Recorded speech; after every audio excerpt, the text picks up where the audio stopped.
안녕하세요. 경제적 자유민족입니다. 어제 3월 1주차에 청약하는 종목인 사이버원을 소개해 드렸는데요.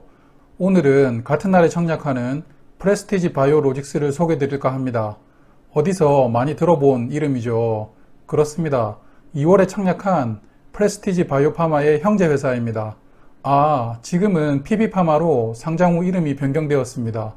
그럼 시작해 볼게요.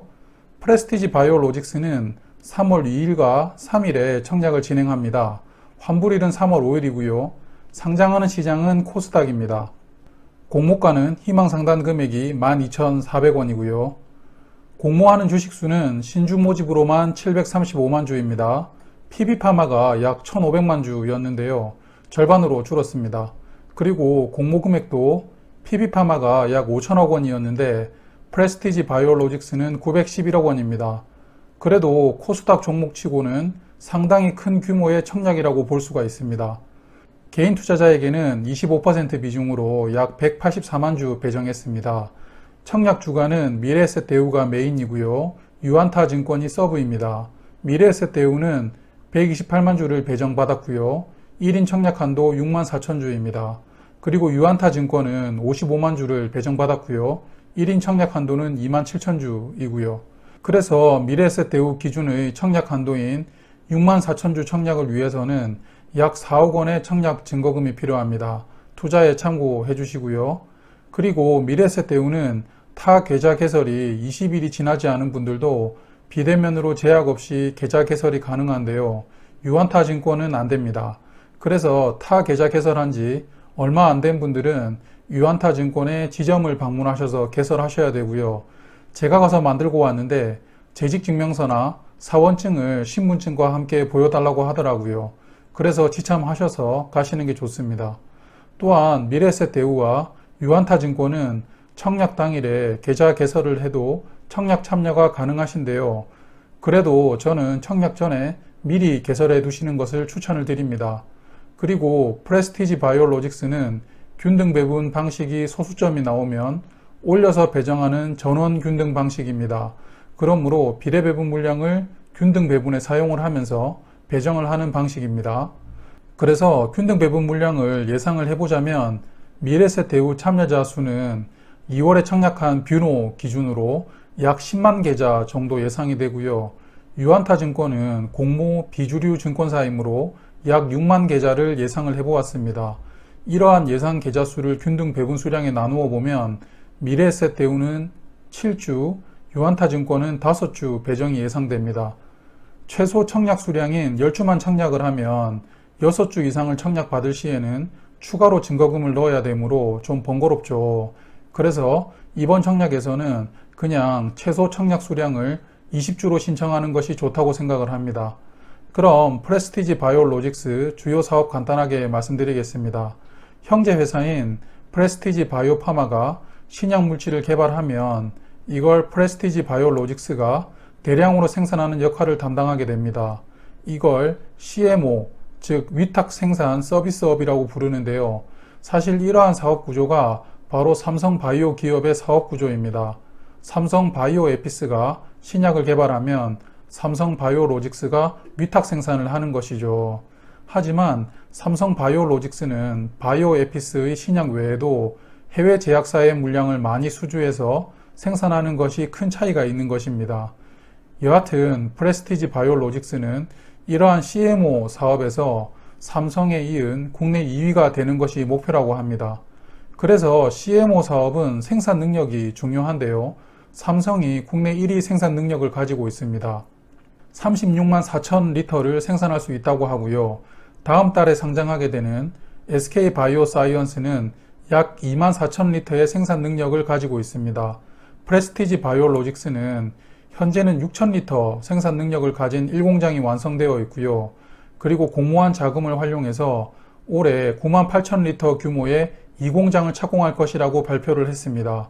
2공장이 완성이 되면 생산 능력이 단숨에 10만 4천 리터로 올라가므로 삼성에 이은 2위 생산 능력을 보유하게 된다고 이야기를 하고 있네요. 이제 유통 물량입니다. 아직 기관 투자자의 의무 보유 확약 비중은 모르므로 제외를 하고 말씀을 드리자면 상장 당일의 유통 가능 물량이 약 2천만 주입니다. 비중으로는 48.2%인데요. 유통 가능 물량이 많습니다. 그리고 공모주주의 주식수가 735만 주인데요. 기존 주주의 주식수가 약 1.8배가 많은 1332만 주입니다. 기존 주주 물량 비중이 31.1%이고요. 공모주주와의 비율을 보더라도 1대 1.8입니다. 기존 주주의 물량이 우려스러운 수준으로 많다고 생각이 됩니다. 특히 주주 명단 중에 플루시우스 바이오라는 주주가 있는데요. 사모펀드인 카무르 파트너스가 투자한 물량입니다. 상장 당일에 매도 가능한 물량만 약 112만 주이고요. 전환사채까지 보통주로 전환하게 되면 총 보유 주식수가 720만 주 됩니다. 아마도 상장 후 투자금 회수를 위해서 조금씩 물량 비중을 줄여나갈 텐데요. 주당 5,200원 수준으로 매수하였으므로 주가가 만원 정도만 유지되어도 2배의 이익이 실현되는 것이죠. 그래서 이러한 뭉텅이 물량을 계속 주의하면서 투자해야 되는 리스크도 있습니다. 그리고 프레스티지 바이오로직스는 주식수가 늘어나는 종합 선물 세트는 다 가지고 있는데요. 이러한 부분들은 청약이 종료되고 제가 상장 후 투자 정보를 말씀드리고 있죠. 그때 좀 세부적으로 다루도록 하겠습니다. 여하튼 유통 물량만 보면 리스크가 큰 종목이라고 말씀드릴 수 있습니다. 이제 재무 현황입니다. 어차피 특례 상장 종목이므로 지금의 매출과 이익이 안 좋은 것은 이해할 수 있습니다만 걱정스러운 부분은 유동 비율도 이제는 40%에 부채 비율이 248%인 부분입니다. 한마디로 돈이 거의 없다는 것인데요. 이런 부분들을 상장 후 공모자금으로 일부 해소할 수 있겠지만 과연 공모자금이 제대로 사업 투자에 활용될 수 있을지는 좀 걱정스럽게 생각이 됩니다. 그래도 올해 PB파마의 HD201 신약이 개발이 완료되면 이걸 생산하면서 흑자 전환할 수 있을 것이라고 전망하고 있는데요. 올해 약 25억 원의 이익을 낼 수 있을 것이라고 추정을 했습니다. 추정대로 순조롭게 나아가길 바라보겠습니다. 이제 공모가 산정을 위해 비교한 기업들을 알아볼 텐데요. 프레스티지 바이오로직스는 국내 2개사 그리고 해외 2개사와 비교를 했습니다. 저는 해외 기업을 알아볼 실력은 아직 되질 않아서 국내 기업들만 좀 비교를 해보도록 하겠습니다. 국내의 유사 기업으로 비교된 종목은 SK케미칼과 바이넥스입니다. SK케미칼은 3월에 청약하는 SK바이오사이언스의 최대 주주인데요. 오늘 기준으로 시가총액이 약 4조 4천억 원이고요. PER은 17.1입니다. 그리고 바이넥스는 시총이 약 1조 원이고요. PER은 72.7입니다. 프레스티지 바이오로직스는 공모가 상단 금액 기준으로 시가총액은 약 5,300억 원이고요. 21년 추정 이익인 25억 원의 이익을 적용하면 PER은 210, 22년 추정 이익인 613억 원을 적용하면 PER은 8.7입니다. 그러므로 제가 생각했을 때 이른 시일 내에 이익이 300억 정도 나와주면 공모가 2배 정도인 시가총액 약 1조 원이 나오더라도 PER은 어느 정도 무난한 수준으로 형성되지 않을까 싶습니다. 그만큼 미래의 성장성에 베팅을 해야 되는 종목이라고 볼 수 있습니다. 그리고 장외거래 시세도 알아보았는데요. 현재 22,000원 정도에서 거래가 되고 있습니다.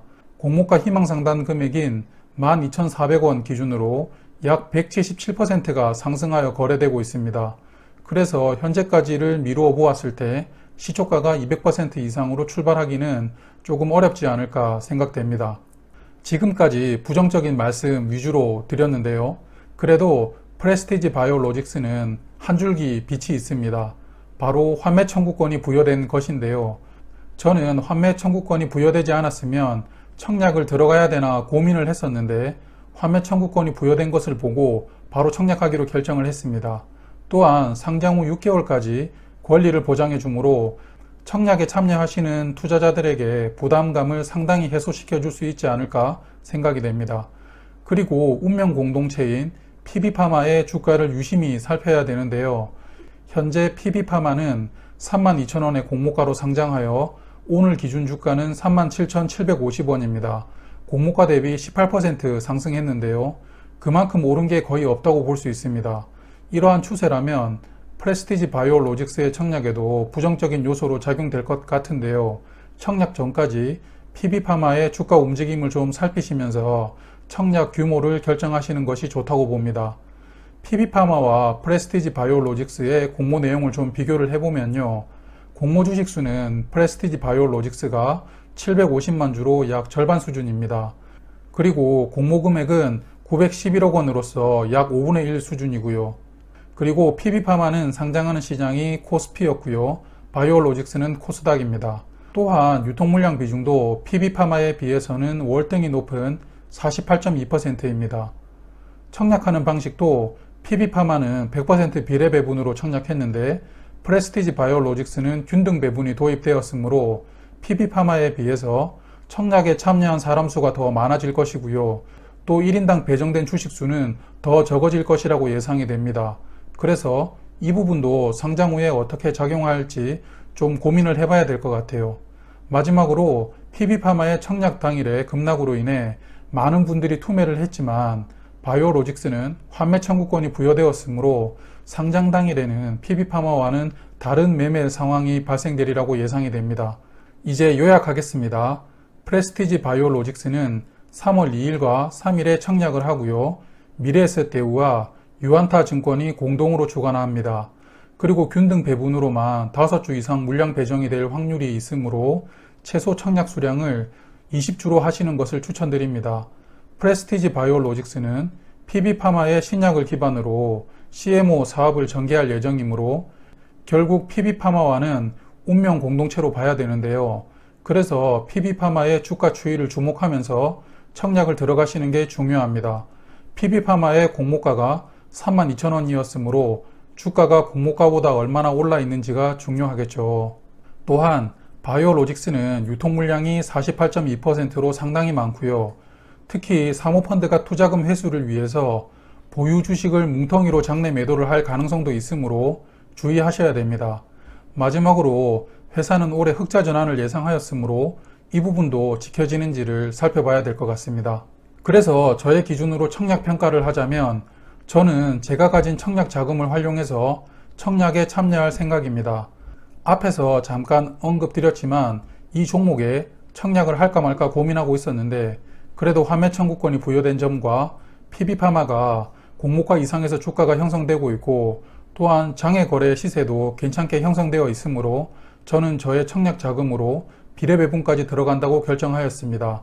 하지만 이것은 저의 기준이므로 투자하실 분들께서는 참고만 해주시길 간곡하게 부탁을 드리겠습니다. 그리고 먼저 상장한 프레스티지 바이오파마의 종목명이 PB파마로 변경되면서 이게 사전에 충분히 고지가 되지 않았고요. 그래서 투자자들이 종목을 못 찾아서 상장 당일에 주가가 출렁거렸다는 이야기가 많습니다.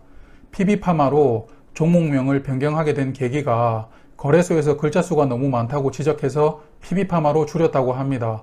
프레스티지 바이오로직스도 글자 수가 상당히 많으므로 아마 상장 후에 종목명을 변경할 것 같은데요. 아마도 PB로직스로 변경하지 않을까 예상을 해봅니다. 오늘은 3월 1주차의 청약 종목 프레스티지 바이오로직스 만나보았습니다. 규모가 큰 공모주이므로 말씀드릴 부분이 좀 많았습니다. 오늘 하루도 수고 많으셨고요. 항상 최선의 판단을 하실 수 있도록 알찬 정보 중심으로 전달드릴 수 있도록 노력하겠습니다. 경제적 자유민족 경자였습니다. 시청해 주셔서 감사합니다. 영상 괜찮으시다면 구독, 좋아요 부탁드릴게요.